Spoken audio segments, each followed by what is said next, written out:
Good morning. आज का हमारा टॉपिक है मैकेनिज्म ऑफ ह्यूमरल इम्यूनिटी। मैं doctor Prakash Chand Sharma, SPC government college Ajmer से। ये टॉपिक आपके बीएससी सेकेंड ईयर के यूनिट 1 में दे रखा है। हम लोगों ने ह्यूमरल इम्यूनिटी के बारे में काफ़ी कुछ पढ़ लिया है। हमने इम्यूनिटी क्या होती है, इम्यूनिटी के टाइप्स क्या हैं, स्टडी की। ह्यूमरल इम्यूनिटी में हमने एंटीबॉडीज कौन कौन से प्रकार के होते हैं, कैसे उनकी संरचना होती है। इसके अलावा कौन कौन सी सेल ह्यूमरल इम्यूनिटी में साथ ही एडेप्टिव इम्यूनिटी में पार्टिसिपेट करती हैं, यह हमने पढ़ा। किस तरीके से इम्यूनोलॉजिकल मेमोरी होती है, विकसित होती है, उन चीज़ों के बारे में हम जानकारी ले चुके हैं। आज हम बात करेंगे कि एंटीबॉडी का फॉर्मेशन होता कैसे है, मतलब मैकेनिज्म क्या है ह्यूमरल इम्यूनिटी का। तो पहली चीज़ जो आप समझ रहे हैं कि ह्यूमरल इम्यूनिटी का मतलब है वो इम्यूनिटी जो एंटीबॉडी के जरिए मीडिएटेड हो, यानी कि ह्यूमर मीन्स लिक्विड, ऐसी इम्यूनिटी जो लिक्विड माध्यम में हो या ब्लड प्लाज्मा में हो, यानी कि थ्रू एंटीबॉडी हो। और आप जानते हैं कि जैसा आप पढ़ चुके हैं कि एंटीबॉडी का जो सिक्रीशन होता है वो बी सेल, जो एक्टिवेटेड बी सेल होती है, उसके प्रोलिफरेशन का जो अंतिम उत्पाद होता है, एंड प्रोडक्ट होता है, जो कि फुली डिफ्रेंशिएटेड होता है, जिसे हम प्लाज्मा सेल कहते हैं, उससे एंटीबॉडी का सिक्रीशन होता है। तो यहाँ पर जो ह्यूमरल इम्यूनिटी है वो मुख्य तौर पर आपको जो डिफेंस प्रोवाइड करती है वो प्रोवाइड करती है एक्स्ट्रा सेल्यूलर। याद रखिएगा, एक्स्ट्रा सेल्यूलर, क्योंकि एंटीबॉडी किसी सेल के अंदर घुस करके एक्ट नहीं कर सकते। एंटीबॉडीज को एक्ट करने के लिए जो एंटीजन चाहिए वो सेल्स के बाहर ही होना चाहिए। तो ये जो डिफेंस प्रोवाइड कर रहे हैं एक्स्ट्रा सेल्यूलर माइक्रोब्स, टॉक्सिन्स आदि के अगेंस्ट एंटीबॉडी से हमें डिफेंस देखने को मिलती है मुख्य तौर पर। और हम देखें तो ह्यूमरल इम्यूनिटी में जो एंटीबॉडी के जरिए मीडिएटेड इम्यूनिटी है उसके अंदर हमें जो एंड रिजल्ट मिलता है वो एंड रिजल्ट हमें या तो जो एंटीजन है और एंटीजन बियरिंग जो माइक्रोब है या टॉक्सिन है उसके एक्स्ट्रा सेल्यूलर डिग्रेडेशन के रूप में मिलता है, या फिर यहाँ पर हम देखते हैं कि जो एंटीजन एंटीबॉडी कॉम्प्लेक्स बन रहा है वो विभिन्न माध्यम से, जिसमें हमने पिछले टर्न पर देखा ही था कि किस तरीके से जो कॉम्प्लीमेंट पाथ होता है, कॉम्प्लीमेंट सिस्टम है, वो एंटीजन एंटीबॉडी जो कॉम्प्लेक्स है उसको रिकॉग्नाइज करके और अल्टीमेटली उसको डिस्ट्रॉय करने का काम करता है, उसके डिस्ट्रक्शन का काम करता है। कई तरीके के वेज हमने कॉम्प्लीमेंट के अलावा भी देखे हैं जहां एंटीजन एंटीबॉडी जो कॉम्प्लेक्स है वो डिस्ट्रक्शन को एनहांस करता है, लाइक बाय फेगोसाइटोसिस। तो जो एंटीबॉडी का रिजल्ट है, एंटीबॉडी एंटीजन रिएक्शन का जो रिजल्ट है ह्यूमरल इम्यूनिटी में, वो या तो एक्स्ट्रा सेल्यूलर डिग्रेडेशन के रूप में देखने को मिलेगा या फिर आपको डिस्ट्रक्शन के रूप में देखने को मिलेगा। कई सारी प्रोसेसेस आप पढ़ चुके हैं इसमें, लाइसिस है, फेगोसाइटोसिस है, न्यूट्रलाइजेशन है, ऑप्सोनाइजेशन है, ये सब चीज़ें, एग्लूटिनेशन भी है, ये सारी चीज़ें आप पढ़ चुके हैं। आज हम बात कर रहे हैं कि एंटीबॉडी का सिक्रीशन होता कैसे है, एंटीजन के रिस्पांस में एंटीबॉडी किस प्रकार सिक्रेट होते हैं। तो जो बी सेल्स हैं, बी लिम्फोसाइट हैं, जैसा कि आप जानते हैं इनका निर्माण भी बोन मेरो में होता है। तो बोन मेरो में निर्मित होने के बाद में साथ ही साथ इनके अंदर जो इम्यूनोग्लोबुलिन रिसेप्टर जीन हैं उनके रीअरेंजमेंट होने के बाद में जो मेच्योर हुई और नेव बी लिम्फोसाइट है, नेव का मतलब है जो अभी तक संपर्क में नहीं आई है एंटीजन के, तो जो मैच्योर नेव बी लिम्फोसाइट है वो बॉडी में रिसर्कुलेट करती है और ये अट्रैक्ट होती है toward follicular areas of lymph node and spleen. ये जो बी लिम्फोसाइट हैं, जो मैच्योर बी लिम्फोसाइट हैं, जो बोन मेरो में बन चुकी हैं, ये बोन मेरो से निकल के बॉडी में प्रवेश करती हैं और अल्टीमेटली कहाँ पहुंचने का प्रयास करती हैं, लिम्फ नोड्स और स्प्लीन में पहुंच जाती हैं ये। तो जब कोई एंटीजन सेकेंडरी लिम्फ ऑर्गन में, लिम्फोइड ऑर्गन्स में इंटर कर रहा है तो ये इंटर होकर के क्या करेगा, बी सेल के ऊपर मौजूद रिसेप्टर, जो बी सेल रिसेप्टर है, ठीक है, उस मेम्ब्रेन रिसेप्टर पर ये अगर सेम टाइप का है, आइडियो टाइप्स, ठीक है, अगर उस पर्टिकुलर एंटीजन के अगेंस्ट बी सेल में है, ठीक है, या उसके जैसा है तो उससे बाइंड हो जाएगा और क्रॉस लिंक उससे हो जाएगा।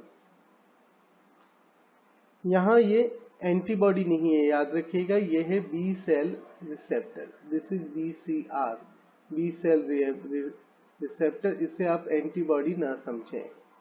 तो एंटीजन बी सेल रिसेप्टर पे जुड़ रहा है, उससे क्रॉस लिंक हो रहा है और this is the first sign of activation.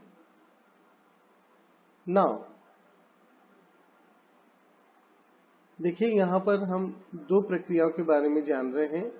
पहली जो कहलाती है थाइमस डिपेंडेंट एंटीजन, दूसरा थाइमस इंडिपेंडेंट एंटीजन, इनके बारे में मैं आपको बताऊंगा। अभी जो ये प्रोसेस देख रहे हैं शुरुआत में हम थाइमस डिपेंडेंट एंटीजन के लिए देख रहे हैं। नाउ जो बी सेल है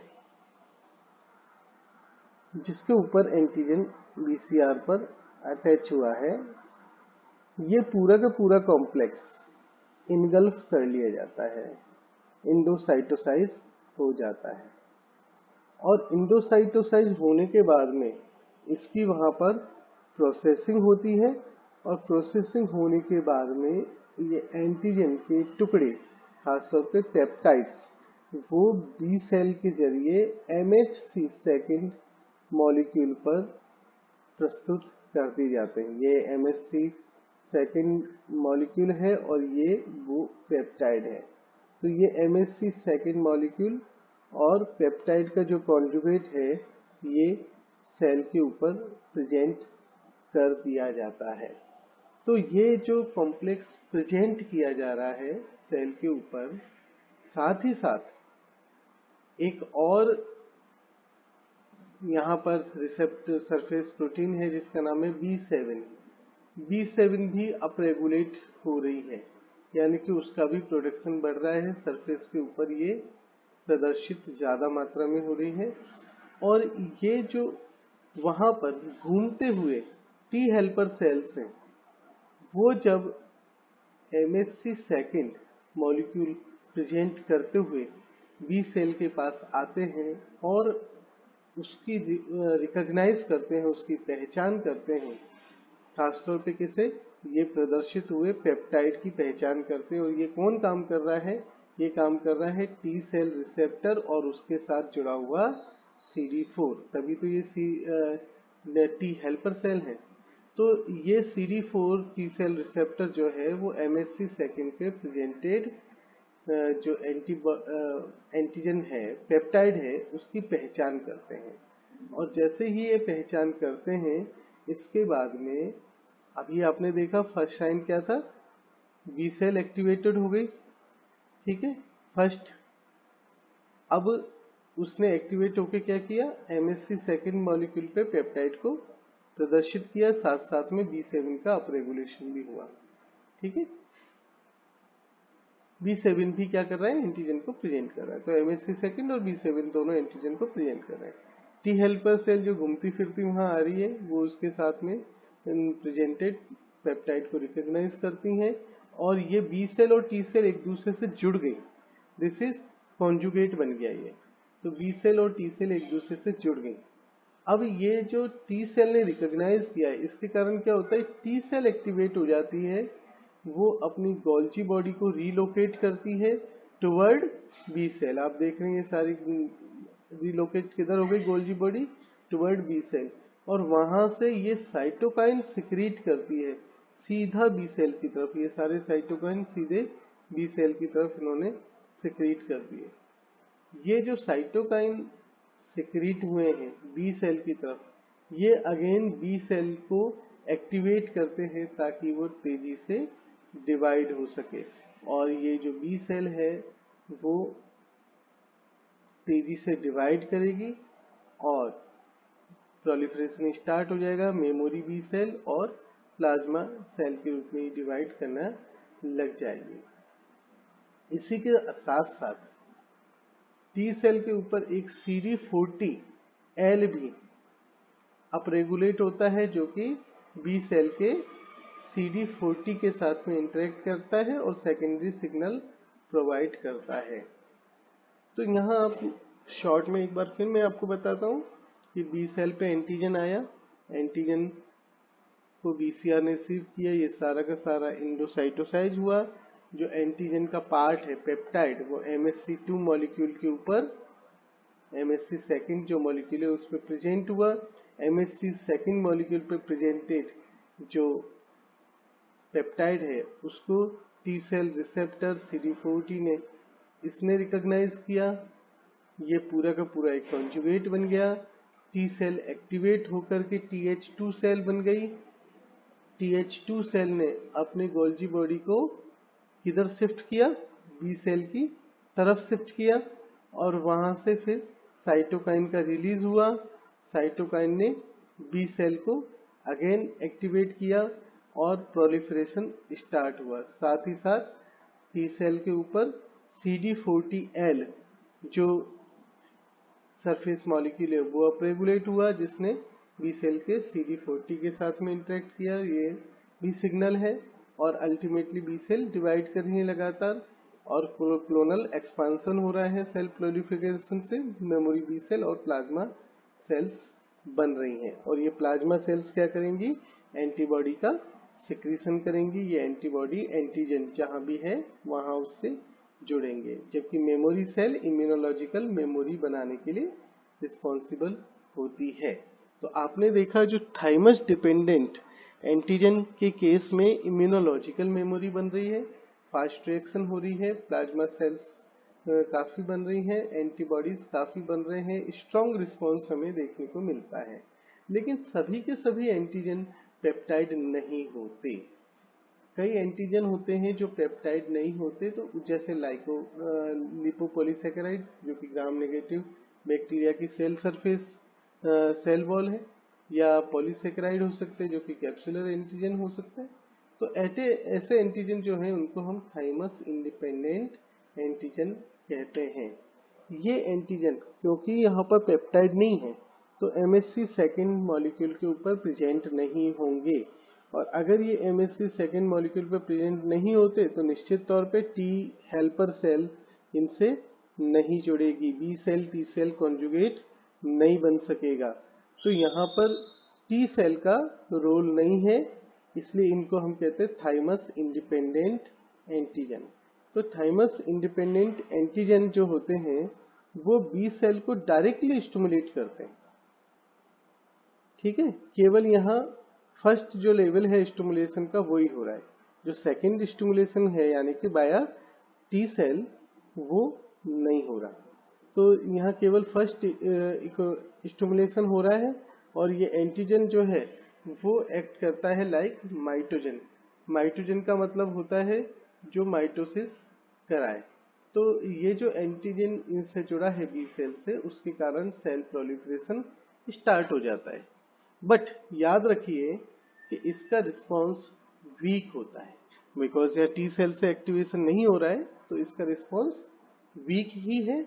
दूसरी बात, प्रोलिफरेशन होता है बट ओनली प्लाज्मा सेल के रूप में, यहाँ मेमोरी सेल नहीं बनती, किसी प्रकार की इम्यूनोलॉजिकल मेमोरी डेवलप नहीं होती। और तीसरी बड़ी बात जो है, जो क्लास स्विचिंग है, जहां पर हम टी जो थाइमस डिपेंडेंट है उसमें देख रहे हैं कि हमने हर प्रकार के एंटीजन, हर प्रकार के एंटीबॉडी बनते हैं, जी टाइप, एम टाइप खासतौर पर।